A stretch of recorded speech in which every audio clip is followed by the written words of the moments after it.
स्वागत है आपका आपके अपने YouTube channel the queen of science में। आज की इस वीडियो में अब हम लोग एक्सरसाइज 4.1 क्लास 10th का डिस्कस करने जा रहे हैं। इस क्लास 10th की मैथमेटिक्स में ये चैप्टर नंबर 4 रन कर रहा है और चैप्टर नंबर 4 का नाम है क्वाड्रेटिक इक्वेशन। ठीक है, आज की इस वीडियो में हम लोग NCERT की टेक्स्ट बुक से जो क्वेश्चंस डिस्कस करेंगे, एक क्वेश्चन ऐसा आपका है जिसमें आप ये डिसाइड करेंगे कि गिवन इक्वेशंस क्वाड्रेटिक इक्वेशंस ही हैं या नहीं, और दूसरे में हम क्वाड्रेटिक इक्वेशंस की फ्रेमिंग करेंगे। ठीक है, तो आप पहला क्वेश्चन देखिए, कह रहा है कि check whether the following are quadratic equation. Check करना है कि ये क्वाड्रेटिक इक्वेशंस हैं या नहीं।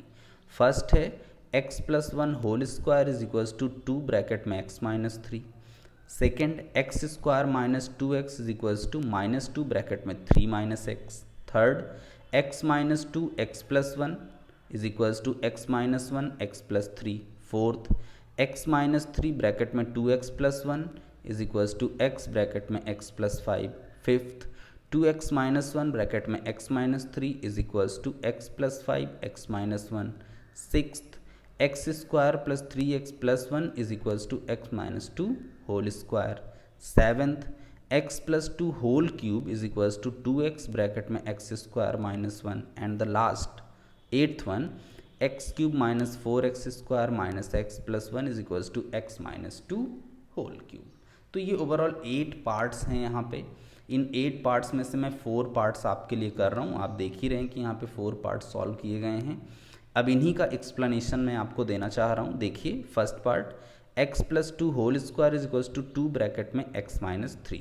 X plus 1 whole square formula लगा देंगे, a square plus b square plus 2ab है कि नहीं, इज इक्वल्स टू 2 अंदर मल्टीप्लाई हुआ 2x माइनस 6।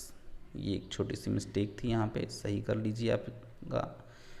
अब यहाँ पे ये हो गया एक्स स्क्वायर प्लस 1 का स्क्वायर कितना 1 plus 2 into x into 1 2x। ये प्लस 2x इधर आया माइनस 2x और माइनस 6 इधर आया, तो ये हो गया आपका प्लस 6।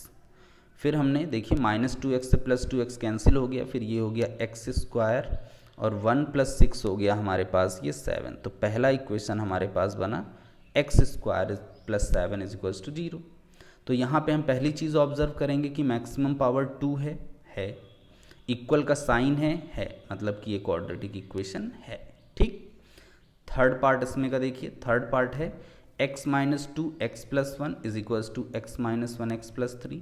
इधर भी दोनों ब्रैकेट मल्टीप्लाई करेंगे, इधर भी पहले x से मल्टीप्लाई किया, यहाँ पे x का x से एक्स स्क्वायर प्लस x का 1 से x, माइनस 2 का x से मल्टीप्लाई किया माइनस 2x माइनस 2 का प्लस 1 से minus 2 is equals to x का x से एक्स स्क्वायर प्लस x का 3 से 3x माइनस 1 का x से माइनस x, और ये माइनस प्लस हो गया माइनस 1 का 3 से 3। एक्स स्क्वायर से एक्स स्क्वायर कैंसिल हो जाएगा, x माइनस 2x हो गया माइनस x और ये माइनस 2 इज इक्वल्स टू ये एक्स स्क्वायर कैंसिल हो चुका है, 3x माइनस x हो गया 2x और ये माइनस 3। हर चीज़ एक तरफ ट्रांसफ़र की तो फाइनल बना minus 3x plus 1 is equals to 0। तो यहाँ पे इक्वल का साइन तो है, लेकिन मैक्सिमम पावर यहाँ पे x की 1 ही मिलेगी, 2 नहीं मिलेगी, इसलिए ये क्वाड्रेटिक इक्वेशन आपका नहीं है। ठीक है, नाउ फिफ्थ पार्ट है हमारे पास 2x माइनस 1 ब्रैकेट में x माइनस 3, इधर है x प्लस 5 ब्रैकेट में x माइनस 1। मल्टीप्लाई किया हमने, 2x का x से multiply 2x square minus 2x का 3 से माइनस 6x, माइनस 1 का x से माइनस x माइनस 1 का माइनस 3 से plus 3 is equals to x का x से एक्स स्क्वायर माइनस x का 1 से x, 5 का x से 5x प्लस माइनस माइनस 5 का 1 से 5। सिंप्लीफाई किया थोड़ा सा, फिर चीज़ें हमने इधर ट्रांसफ़र कर ली, 2x square minus x square हो जाएगा x square, minus 7x minus 4x हो गया माइनस 11x प्लस 3 प्लस 5 8 हो गया इक्वल्स टू 0। यहाँ पे मैक्सिमम पावर 2 भी दिख रही है और इक्वल का साइन भी दिख रहा है, तो इसलिए ये हो गया क्वाड्रेटिक इक्वेशन। ठीक है, अब 8th पार्ट इसमें का देखिए। 8th पार्ट में जैसे हमने स्टार्टिंग में क्यूबिक देखा, तो देखने से तो ये लग गया कि यार यहाँ पे तो मैक्सिमम पावर 3 है, तो ये क्वाड्रेटिक कैसे हो सकता है, ये तो फिर क्यूबिक कोई नहीं, क्यूबिक दिखाई दे रहा है ना। तो अब इसको हम पहले सिंप्लीफाई करेंगे, तब इसके लिए आंसर देंगे। डायरेक्ट आप आंसर दे देंगे तो आप बोल देंगे कि ये क्वाड्रेटिक नहीं है और फिर ये गलत हो जाएगा। तो हमने ये पार्ट तो एज इट इज़ इधर का रहने दिया और इधर फॉर्मूला लगा दिया कौन सा, a माइनस बी का whole cube, a cube minus b cube minus 3ab bracket में a minus b, x cube as it is 2 cube हो गया 8, 3 2 ज़ा 6x ब्रैकेट में x माइनस 2, फिर ये एक्स क्यूब हो गया कैंसिल, क्यूबिक दिख रहा था, क्यूब वाला कैंसिल हो गया। तो ये इस तरीके की चीज़ें हो जाती हैं साथ में, ठीक है। -8 मल्टीप्लाई किया 6x², फिर माइनस माइनस पर 12x, सारी चीज़ें एक तरफ हम ट्रांसफ़र करेंगे, सिंप्लीफाई करेंगे तो ये आया 2x² minus 13x plus 9 = 0। Equal का साइन भी है और मैक्सिमम पावर 2 भी है, तब तो ये क्वाड्रेटिक हुआ सिंपल सा। देखने से क्यूबिक जैसा लग रहा था, निकला क्वाड्रेटिक, है कि नहीं। तो इस चीज़ के लिए मैं आपको शुरू से बता रहा हूँ कि यहाँ पे क्वेश्चन को डायरेक्ट देख करके आप कुछ नहीं बोलेंगे, उसको सॉल्व करेंगे पहले, ठीक है। Now come to the second question. Second question में हमें क्या करना है कि हमें क्वाड्रेटिक इक्वेशंस की फ्रेमिंग सीखनी है। जैसे आपने जब एक चैप्टर पढ़ा था pair of linear equation in 2 variable, तो pair of linear equation in 2 variable वाले चैप्टर में वहाँ पे हमने पेयर ऑफ लीनियर इक्वेशंस की फ्रेमिंग सीखी थी कहीं पे, ठीक है ना। तो ऐसे ही यहाँ पे अब हम क्वाड्रेटिक की फ्रेमिंग सीखेंगे।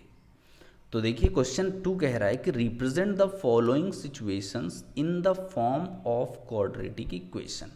क्लियर। अब देखिए पहला क्या है, the area of a rectangular plot is 528 metre square, the length of the plot in metre is 1 more than twice its breadth. We need to find the length and breadth of the plot. फिलहाल हमें यहाँ पे length और breath find out नहीं करना, हमें यहाँ पे सिर्फ अभी क्वाड्रेटिक इक्वेशंस बना करके दिखानी है। जब हम क्वाड्रेटिक इक्वेशंस बनाने के लिए हैबिचुअल हो जाएंगे तो फिर धीरे धीरे हमें सॉल्व करना भी आ जाएगा। अब यहाँ पे जो मेन लाइन है वो आप उस पर कंसंट्रेट करिए। एक चीज़ तो आपको ये दिख गया कि उसने कहा है कि रेक्टेंगुलर प्लॉट का एरिया 528 मीटर स्क्वायर है, और रेक्टेंगल का एरिया आप जानते हैं क्या होता है, लेंथ इनटू ब्रेथ। हमने यहाँ पे एक रेक्टेंगुलर प्लॉट टाइप का बना दिया, ये इसकी ब्रेथ हो जाएंगी और ये इसकी लेंथ हो जाएंगी। क्वेश्चन में उसने कहा है कि लेंथ ऑफ द प्लॉट, इसी पे कंसंट्रेट करिए, length of the plot is 1 metre more than twice its breadth. तो जो लेंथ है वो डिपेंड किस पे कर रहा है, ब्रेथ पे। लेंथ जो है ब्रेथ के ट्वाइस से एक ज़्यादा है, 1 मोर देन ट्वाइस, तो ब्रेथ पे डिपेंड कर रहा है। तो जिस पे डिपेंड कर रहा है हम उसको पहले लेट कर लेंगे, let breadth is of the rectangular plot is x metre. Breadth कितनी आ गई, x, और जो लेंथ है वो ब्रेथ के ट्वाइस से 1 मोर है, therefore length of the rectangular plot is, breadth था x, उसका ट्वाइस हो गया 2x, और 1 मोर का मतलब +1, ठीक है। Twice its breath, twice its breath मतलब 2x एंड 1 मोर मतलब +1। क्लियर। तो लेंथ हो गया 2x + 1, तो हमने यहाँ पे लिख दिया 2x + 1। अब हम जानते हैं कि एरिया ऑफ रेक्टेंगुलर प्लॉट है 528 मीटर स्क्वायर, ये क्वेश्चन में गिवन है, और एरिया होता है length into breadth is equals to 528।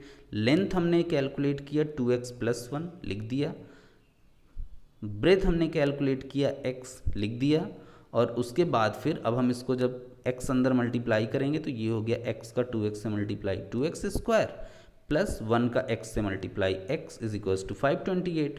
528 हम इधर ट्रांसफर करेंगे तो 2x² plus x minus 528 is equals to 0।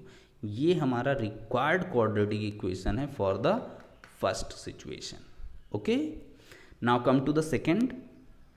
The product of 2 consecutive positive integer is 306. We need to find the integers. consecutive का मतलब होता है लगातार, और पॉजिटिव इंटीजर्स, ना तो उसने इवन बोला ना ऑड बोला, तो ये तो और सिंपल चीज़ हो गई कि 2 consecutive पॉजिटिव इंटीजर्स हमारे क्या होते हैं, x एंड x + 1। अगर इसी की जगह पे वो कहता कि 2 consecutive ऑड पॉजिटिव इंटीजर, तो हमें क्या लेना पड़ता, एक को हम लेते 2x - 1 और एक को हम लेते 2x + 1। अगर हमसे कहता कि 2 कॉन्जिक्यूटिव इवन पॉजिटिव इंटीजर, तो एक को हम लेते 2x और एक को हम लेते 2x + 2। ठीक है, ये है 2 कॉन्जिक्यूटिव ऑड और ये है 2 कॉन्जिक्यूटिव इवन। लेकिन उसने सिर्फ कॉन्जिक्यूटिव पॉजिटिव इंटीजर बोला, ना इवन ना ऑड, तो वो हो जाते हैं हमारे x एंड x + 1, लगातार। कॉन्जिक्यूटिव मीन्स लगातार, और इनका प्रोडक्ट है 306। तो अकॉर्डिंग टू क्वेश्चन दोनों का प्रोडक्ट कर दीजिए, x × x + 1 = 306। x का x से मल्टीप्लाई x² प्लस x का 1 से मल्टीप्लाई x, और ये 306 इधर आया तो -306 = 0। So this is the final solution. Equation यहाँ पे आपकी तैयार हो गई। Now come to the third part here. Third part is Rohan's mother is 26 years older than him. Rohan's mother is 26 years older than him. The product of their ages 3 years from now, आज से 3 साल बाद उनकी as का जो product है will be 360. We would like to find Rohan's present age. तो अब वो कह रहा है कि we would like to find the Rohan's present age. तो यहाँ से एक हमारे पास आइडिया हो गया कि हम रोहन की एज को लेट करेंगे, बट फिर भी आप पहली लाइन पे देखिए, लिखा हुआ है Rohan's mother is 26 years older than him. Rohan के मदर की जो एज है वो रोहन की एज पे डिपेंड कर रही है, तो जिस पे डिपेंड कर रही होती है उसी को हम लेट करते हैं। ठीक है, तो let Rohan's present age be x year. Rohan की जो प्रेजेंट एज है वो कितनी हो गई, x ईयर हो गई। और क्वेश्चन कह रहा है कि रोहन की जो मदर की एज है 26 years ओल्डर, वो रोहन से 26 years ओल्डर में 26 साल बड़ी है कि नहीं। तो रोहन की एज में हम 26 ऐड कर देंगे, so his mother's age will be x + 26 years। Clear हो गया आपको सब। अब कह रहा है कि the product of their ages 3 years from now. तो अब 3 साल बाद की हम दोनों की एज निकाल लेते हैं और उनका हम प्रोडक्ट कर देंगे। तो 3 years from now Rohan's age is what, x + 3 years। अभी प्रेजेंट में x है, तो 3 साल बाद कितनी हो जाएगी, x + 3 years हो जाएगी। और अभी प्रेजेंट में उसके मदर की एज x + 26 है, तो his mother's age 3 years from now कितनी हो जाएगी, x + 26 + 3, मतलब कि x + 29 years। ठीक है, तो 3 साल बाद की रोहन की भी एज मिल गई और उसके मदर की भी एज मिल गई, और इनका जो प्रोडक्ट है वो 360 है। तो according to question x + 3 × x + 29 = 360। अब ये हो गया हमारे पास x² + 29x, मल्टीप्लाई करिए, प्लस 3x और प्लस 87 = 360। x² दोनों ऐड होंगे 32x और माइनस ये हो गया 273, इधर ट्रांसफर होगा, सॉल्व करेंगे 273 इक्वल्स टू कितना आ गया, 0। So this is the quadratic equation for this situation. Okay, now come to the last one. This is a very good question. ऐसे क्वेश्चंस आपको आगे भी एक्सरसाइज में देखने को मिलेंगे जहाँ पे कि हम लोग सोल्यूशन भी करेंगे। अभी तो फिलहाल हम सिर्फ क्वाड्रेटिक इक्वेशंस तैयार कर रहे हैं। क्वेश्चन है, a train travels a distance of 480 kilometre at a uniform speed. If the speed had been 8 km/h less, then it would have taken 3 hours more to cover the same distance. We need to find the speed of the train. अब उसने जब ये कह दिया कि we need to find the speed of the train, तो हमको सबसे पहले यही लेट कर लेना है कि late speed of the train is equals to x km/h।